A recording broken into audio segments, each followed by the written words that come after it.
Небето. Младият Карл Фредриксен има голяма мечта да прилича на своя идол, известния изследовател Чарлз Манц, който е летял до Южна Америка със своя дирижабъл. Но и Ели има подобни мечти. Тя е създала изследователски клуб и е залепила снимки на местата, които иска да посети в моят приключенски дневник.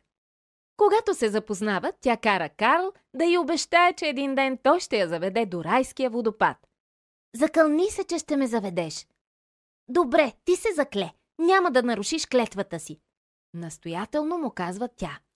Така Ели и Карл стават страхотни приятели. Те порастват заедно, а след това се женят.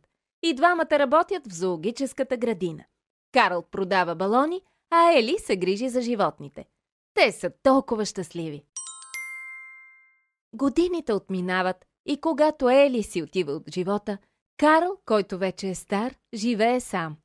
Ели му липсва много и в къщата, която са споделяли цял живот, всичко си стои точно както си е било. Но останалият свят се променя бързо.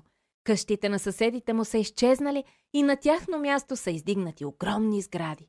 И когато една компания иска от Карл да продаде и собствената си къща, той отказва. Тези стаи, пълни с толкова много спомени, са твърде важни за него. Чук-чук. Един ден момче чука на вратата на Карл. Казвам се Ръсъл и съм безстрашен изследовател. Представя се то. Имате ли нужда от помощ днес, сър? Не. Категоричен е Карл, който не обича да го притесняват. Но Ръсъл настоява. За да стане старши изследовател, той се опитва да получи специалната значка «Помощ на възрастни хора». Така, на шега Карл му измисля една мисия. Казва на момчето, че трябва да открие птицата бакасина, която яде цветята в градината му. А тя всъщност не съществува. Просто е измислен трик, за да се отърве от момчето. Гнездото е малко по-нататък. Ръсъл му повярва и бърза да открие птицата. Бекасинке! Къде си, Бекасинке? Карл има по-важни неща, за които да мисли. Искат да го принудят да напусне дома си и да отиде да живее в старчески дом. Но това няма да стане. Той има други планове в ума си. Да сбъдне мечтата на Ели да отиде до райския водопад. И старецът намира един невероятен начин да го направи. Връзва огромен букет от 1000 балони, излизащи от комина, и оставя вятъра да свърши останалото, докато къщата се издига все по-високо и по-високо във въздуха. Довиждане, момчета! Поздравява той, смеейки се докато излита. Но това, което Карл не знае, е, че Ръсъл е на верандата. Моля ви, пуснете ме вътре! Го моли детето.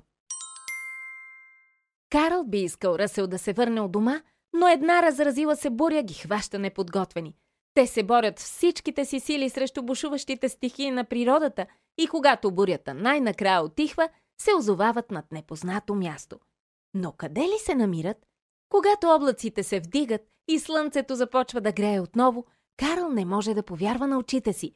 Та те са кацанали в Южна Америка. Успели са! Това там долу е райският водопад. Къщата все още се носи бавно във въздуха и има само един начин да не я загубят. Трябва да я вземат със себе си, като Карл завърже през раменете си маркуче за поливане. Местата, които виждат, са невероятни. А докато вървят към водопадите, Ръсъл среща огромна цветна птица, така че той я взема със себе си и я кръщава Кевин. Но най-невероятната им среща е с Дък, куче, което говори. Шефът ми направи тази яка. Той е добър и умен шеф и направи тази яка, за да мога да говоря. Обяснява ентусиазирано на хората.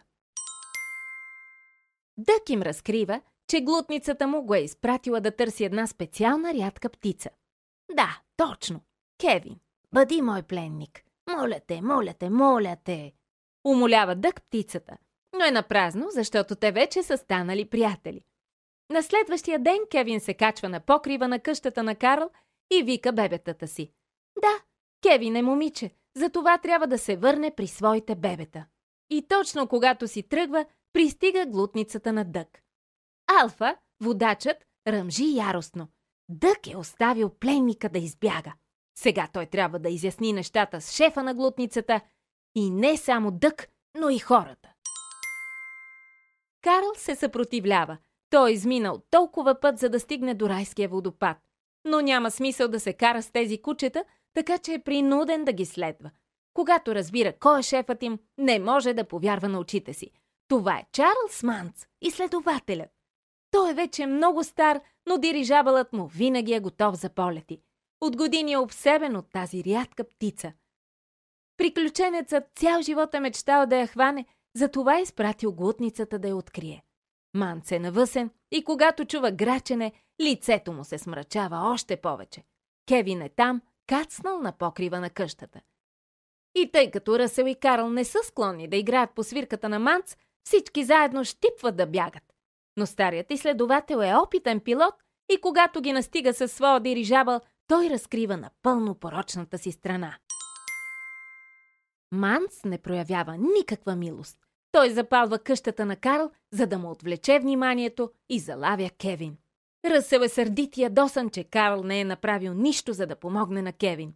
Дядото съжалява за птицата, но целта му винаги е била да стигне до райския водопад. И сега мечтата му се е сбъднала. Изпълнил е обещанието си. Той е успял. И тогава Карл преглежда отново моят приключенски дневник на Ели с нежна усмивка на лицето. Има толкова много мили спомени там вътре.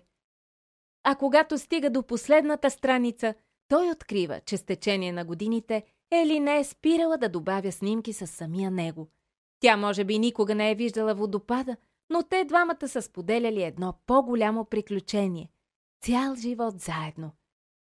Хей, но какъв е този шум? Ръсел, който все още му е много ядосан, се е вързал за букет от балони и използва една духалка за листа, за да лети. Той е решен да намери Кевин сам. Карл е развълнуван. Това ще бъде новото му приключение. Със своята летяща къща и в компанията на Дък, който се е криел на балкона, той пресича пътя на дирижабъла на Манц, за да освободи Кевин. И след много перипети, Ръсел, Кевин и Дък успяват да се върнат в къщата на Карл. Но докато се подготвят за излитане, Манц стреля по балоните и нахлува в къщата, за да залови Кевин отново. Карл, който се е озовал на крилото на дирижабъла, има идея. Той ще примами Кевин с малко шоколад. Кевин не може да устои. Когато вижда сладкото, той се развълнува, затичва се, скачайки към Карл и измъква момчето и кучето от къщата. Всички те са вече в безопасност. А какво ще стане с къщата? Тя се изгубва завинаги в облаците, в същото време, когато Манц пада от небето. Това е просто една къща, казва Карл, усмихвайки се. Така нашите герои стигат до щастлив край.